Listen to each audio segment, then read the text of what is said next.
अस्सलामुअलैकुम, welcome to my YouTube channel. मैं उम्मीद करती हूँ आप सब खैरियत से होंगे। वीडियो स्टार्ट करने से पहले एक दफ़ा दुरूद शरीफ पढ़ लें। इस वीडियो में हम बात करते हैं PSY P621 के प्रैक्टिकल के सलूशन की। मैंने पहले वीडियो अपलोड की थी, लेकिन मैंने डायरेक्ट ही अपलोड कर दिया। मुझे अभी किसी ने 10 दिन बाद किसी स्टूडेंट ने मैसेज करके बताया है कि उसमें तो वॉइस ही नहीं है। मैं बोल बोल के वैसे ही, किसी ने कमेंट भी नहीं किया कि वो विदाउट वॉइस है, इसलिए अब मैं अगेन इसका सलूशन अपलोड करने लगी हूँ। अगर आप लोगों ने पेड सर्विसेज लेनी है तो आप ले सकते हैं। बिना टाइम वेस्ट किए चलते हैं असाइनमेंट के क्वेश्चन की तरफ। ये आप लोगों का प्रैक्टिकल। इस प्रैक्टिकल में आपने क्या करना है, आपने हाउस 3% ट्रस्ट अप्लाई करना है पार्टिसिपेंट पे। इसके लिए आपने ये सॉल्व करने से पहले आपने क्या करना है कि LMS पे 52 लेक्चर नंबर और 53 लेक्चर नंबर आपने उसकी PPTs लाजमी देखनी है। इसके अलावा उसकी रिकॉर्डिंग मौजूद है, वो आपने ज़रूर सुननी है। वो बहुत ज़्यादा हेल्पफुल है आप लोगों के लिए। इस टेस्ट को अप्लाई करने का तरीका मैं आप लोगों को बताती हूँ कि आप लोगों ने 16 से ज़्यादा एज के क्लाइंट को लेना है।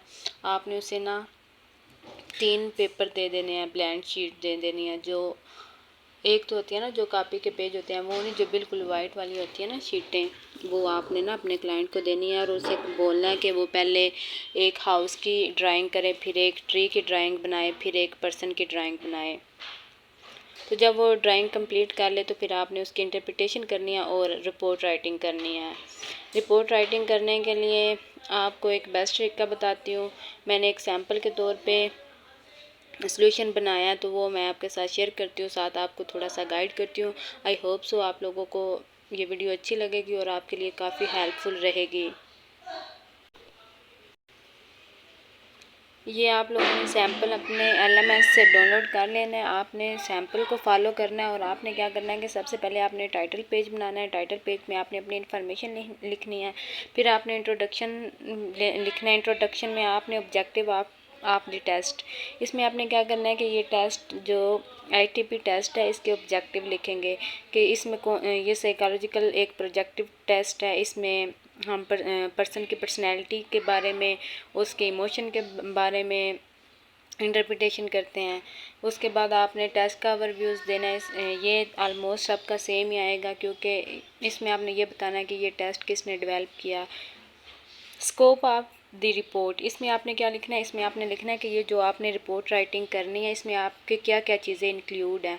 आपने ऑब्जर्वेशन भी लिखनी है, इंटरप्रिटेशन भी लिखनी है, ये सारी चीज़ें आपने, कंक्लूजन भी लिखना है, फाइंडिंग ऑफ द समरी भी लिखनी है। ऐसे इसका ना ये सारी चीज़ों का एक पैराग्राफ बना के ना आप स्कोप लिख देंगे।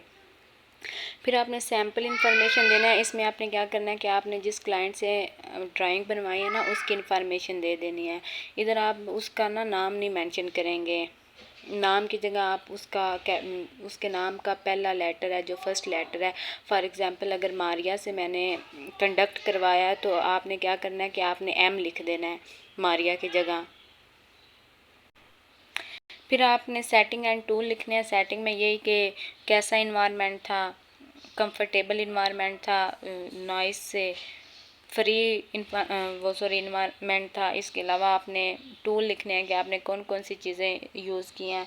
आपने ब्लेंड पे यूज़ किया है, इसके अलावा आपने ड्राइंग यूज़ किया है, पेंसिल यूज़ किया है, रेज़र, शार्पनर। अगर आपने अपने क्लाइंट को स्केल दिया तो उसके बारे में लिख दें।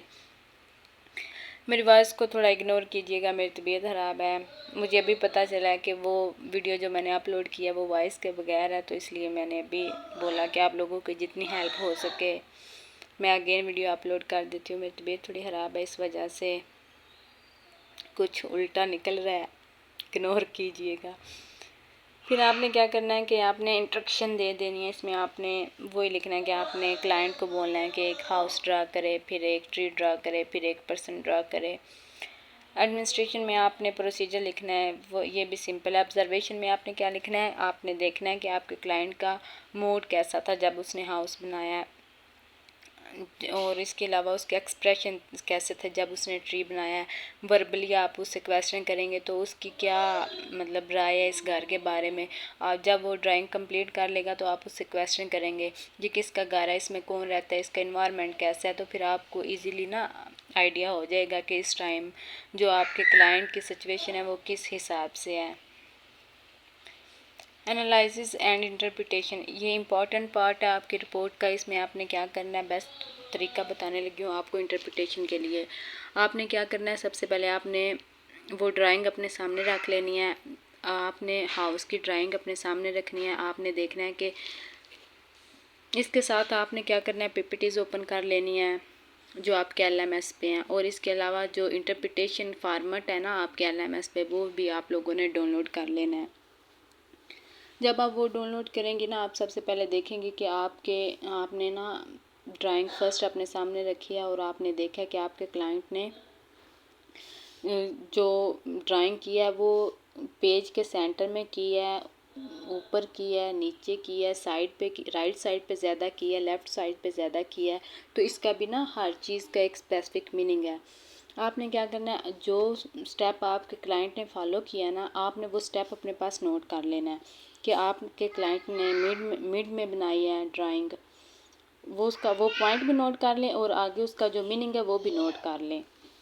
फिर आपने क्या करना है कि आपने ये देखना है कि उसने लाइनिंग कैसी लगाई है, स्ट्रांग लाइन है या आपस में थोड़ी हल्की हल्की उसने ड्राइंग की है, पेंसिल बिल्कुल हल्के से उसने चलाई है।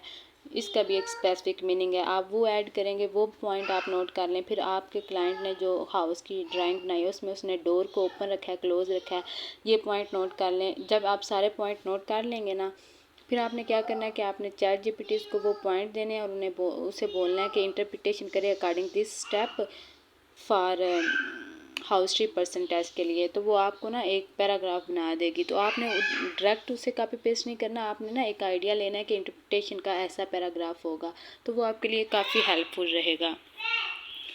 ऐसे ही आपने फिर ट्री के जब इंटरप्रिटेशन करनी है तो वो उसकी क्लाइंट की ड्राइंग अपने सामने रख लेनी है और देखते जाना कि आपने के क्लाइंट ने कौन कौन से स्टेप फॉलो किए हैं। ऐसे ही फिर पर्सन की समरी ऑफ फाइंडिंग में आप क्या लिखेंगे कि आप ओवरऑल जो तीनों ड्राइंग है ना उनको कंबाइन करके एक समरी बनाएंगे कि आपको क्या लगता है कि इस टाइम आपके जो क्लाइंट है उसकी सिचुएशन कैसी है, वो साइकोलॉजिकली उसके माइंड में क्या चल रहा है, वो स्ट्रेस में है, वो हैप्पी है, वो सैड है। ये सारी चीज़ें आपने लिखनी है। लिमिटेशन में आपने एचटीपी टेस्ट की लिमिटेशन बतानी है। ये इसमें ये होता है कि हर कोई ऑब्जेक्टिव इंटरप्रिटेशन के लिए अगर देखें तो इसमें हर कोई अपने लिहाज से इंटरप्रिटेशन करता है। कल्चर फैक्टर भी इसमें इन्वॉल्व है। ये आप गूगल से लेंगे तो इजीली ये सब के सेम ही होंगे। इम्प्लीकेशन में आपने एक शार्ट सी जो आपने समरी ऑफ फाइंडिंग लिखी है ना, इससे भी शार्ट आप जो उसकी प्रेजेंट स्टेट है ना वो आप बस इधर मेंशन कर देंगे। और लास्ट में आपने ड्राइंग ऐड करनी है। ड्राइंग आप लोगों ने ज़रूर ऐड करनी है। ये सैम्पल के तौर पे मैंने ऐड की है, आप लोग एक दफ़ा देख लें ताकि आप लोगों को आइडिया हो जाए। जो मैंने इंटरप्रिटेशन किया वो मैंने इन्हीं ड्राइंग की बेस पे की हुई है। अगर आप लोगों को पेड सोल्यूशन चाहिए तो आप मेरे नंबर पे मैसेज कर सकते हैं। मैं उम्मीद करती हूँ कि आप लोगों को वीडियो अच्छी लगी होगी। और एक देखें ये बात कितनी गलत है, एक वीडियो पे इतने ज़्यादा व्यूज़ होते हैं लेकिन अगर सब्सक्राइबर चेक करें तो वो उतने के उतने हैं। काइंडली चैनल को सब्सक्राइब कर दिया करें, आप लोगों को इस चीज़ का बिल पे नहीं करना पड़ेगा, डोंट वरी। आप लोगों के मिड भी आने वाले हैं, 1-2 दिन रह गए हैं। आई होप सो आप लोगों की तैयारी अच्छी होगी। ढेर सारी दुआएँ आप लोगों के लिए। अल्लाह ताला आप लोगों को कामयाब करे। अपनी दुआओं में याद रखिएगा। फ़ी अमानिल्लाह।